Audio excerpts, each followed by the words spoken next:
সারা বিশ্বের শান্তি পুরস্কারগুলোর মধ্যে সবচেয়ে কাঙ্ক্ষিত নাম নোবেল। আর সেই পুরস্কারের জন্য এক দেশের প্রধানমন্ত্রী কি করতে পারেন?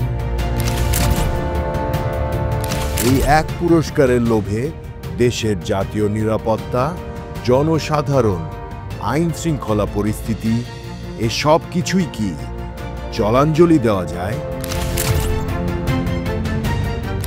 শেখ হাসিনার রাজনৈতিক জীবনে এমনই এক অদৃশ্য মোহের নাম নোবেল প্রাইজ। আর সেই মোহেরই বলি হয়েছে আমাদের এই বাংলাদেশ।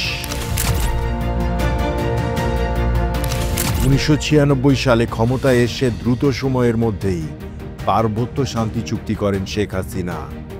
আর তখন অনেকেই বলেছিলেন এই চুক্তি মূলত হয়েছে কূটনৈতিক শো অফের জন্য, যেন আন্তর্জাতিক মহলে শান্তির দূত হিসেবে নিজেকে উপস্থাপন করা যায়। লন্ডন, ওয়াশিংটন, নিউ ইয়র্ক বিশ্বজুড়ে লবিস্ট নিযুক্ত করে শেখ হাসিনার পক্ষে প্রচারণা চালানো হয়, কিন্তু ফলাফল তার এই আশা অধরাই রয়ে গেল। তিনি নোবেল পেলেন না। 2017 সালে লাখো রোহিঙ্গা মিয়ানমার থেকে বাংলাদেশে ঢুকে পড়ে।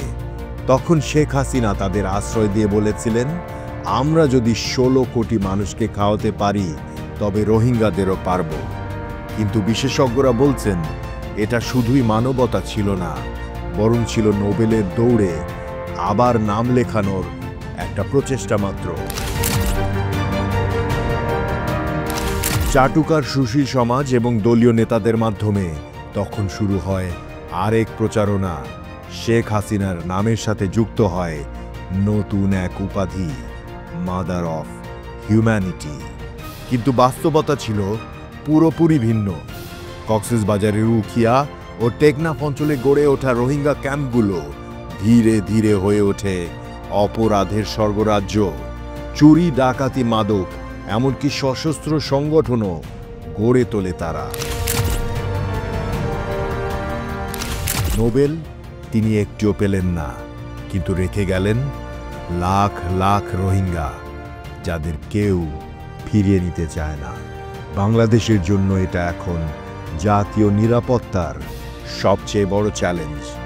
শুধু একটি পুরস্কারের মোহে এভাবে একটি জাতিকে বিপদে ফেলা, এটা কি শুধুই সিদ্ধান্তের ভুল, নাকি ইতিহাসের বড় এক অপরাধ? আপনার কি মনে হয়, এটা কি শুধুই নোবেল না পাওয়ার গল্প, নাকি একজন স্বার্থপরের দেশ, জাতি, সার্বভৌমত্ব সবকিছু জলাঞ্জলি দিয়ে ব্যক্তিগত লোভের ইতিহাস? কমেন্টে লিখে জানান।